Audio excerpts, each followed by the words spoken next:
एक तरफ जहां पर प्रदूषण लोगों का दम घोट रहा है तो दूसरी तरफ सियासतदान सियासत से बाज नहीं आ रहे। अपनी अपनी जिम्मेदारी से बचते हुए दिल्ली और पंजाब की सरकारें पराली को प्रदूषण का जिम्मेदार बताती हैं, लेकिन सुप्रीम कोर्ट ने साफ कर दिया कि प्रदूषण के लिए किसान जिम्मेदार अकेले नहीं हैं।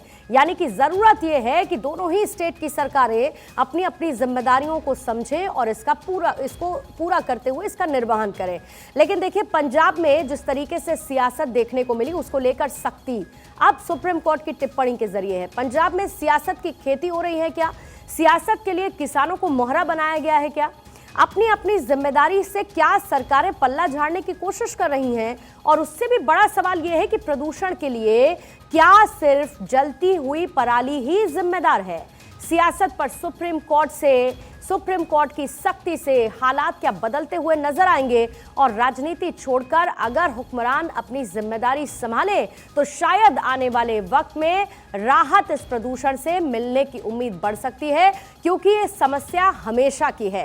बहरहाल इस वक्त दो मेहमान हमारे साथ मौजूद है। प्रियंका पासवान, कांग्रेस की लीडर, इस वक्त हमारे साथ जुड़ी हुई हैं, और प्रमोद कुमार जी हैं, एडवोकेट सुप्रीम कोर्ट के, इस वक्त हमारे साथ जुड़े हुए हैं। आप दोनों का बहुत बहुत स्वागत करती हूं। और अच्छी बात यह है कि एक तरफ एक पॉलिटिकल पार्टी की रिप्रेजेंटेटिव है और दूसरी तरफ सुप्रीम कोर्ट के रिप्रेजेंटेटिव और उसके वकील प्रमोद कुमार जी इस वक्त हमारे साथ हैं। सबसे पहले प्रमोद कुमार जी, मैं आप ही से समझना चाहूंगी, क्योंकि कुल मिलाकर तो कोर्ट ने कह दिया कि जो किसान हैं, जो पराली जलाते हैं, उनको क्या आपने खलनायक बना दिया है?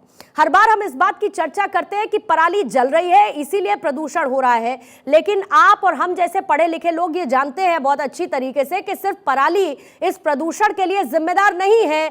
और अगर इसकी असली वजह सरकार पकड़ पाती और उसके लिए कोई समाधान निकल पाती तो हर साल इस पर हम चर्चा नहीं कर रहे होते।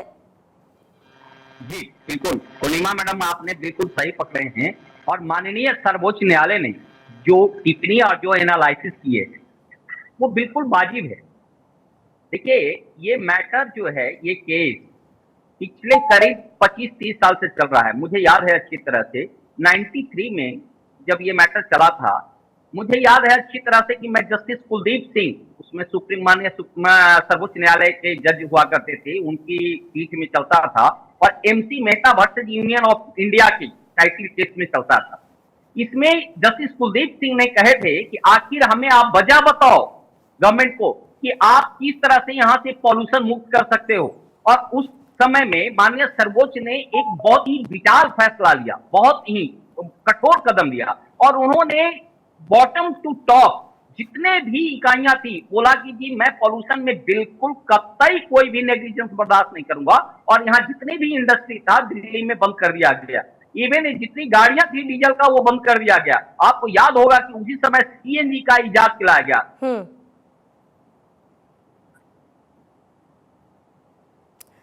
प्रमोद जी, मैं आपके पास लौटती हूँ। आपको हम सुन फिलहाल नहीं पा रहे, एक बार फिर से मैं आपको कनेक्ट करूंगी।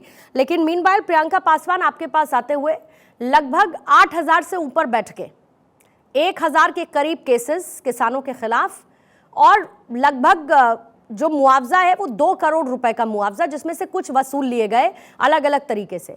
लेकिन क्या ये वाजिब सवाल नहीं है कि हम किसानों को उनके पराली जलाने को कब तक कटघरे में खड़ा करते रहेंगे? क्या सरकार की नीति और नियत दोनों में आपको कमी नजर आती है? जी, इसमें बिल्कुल सरकार की हर जो पॉलिसी इन लोगों ने बनाई हुई है, जो भी प्लानिंग की है, अभी तक पूरी तरह फेलिंग मुझे दिखाई पड़ रहा है। रीजन ये है कि अगर हरियाणा के किसान, मतलब उनको वित्तीय सहायता मिलती है जो पराली होता है उसका बाई प्रोडक्ट बनाने के लिए, और उनको प्रोत्साहन देती है वहां हरियाणा की सरकार कि उसको ढंग से, मतलब वहां पराली जलाने में बहुत ही कम है, क्योंकि सुप्रीम कोर्ट ने बताया, मैं खुद से नहीं बोल रही हूँ। इसी तरह सुप्रीम कोर्ट ने बिहार के किसानों की भी तारीफ की है कि वो लोग भी पराली जलाने में बहुत कम है। तो बहुत कम ये एक्टिविटी करते या नहीं करते, उसका बाई प्रोडक्ट वो बनाते। तो भाई पंजाब की सरकार ऐसा क्यों नहीं कर सकती? वहां ऐसा क्यों नहीं कर सकती कि और बात फिर उसी नीति और नियत पर आ जाती है। और प्रियंका जी, मुझे आपको रोकना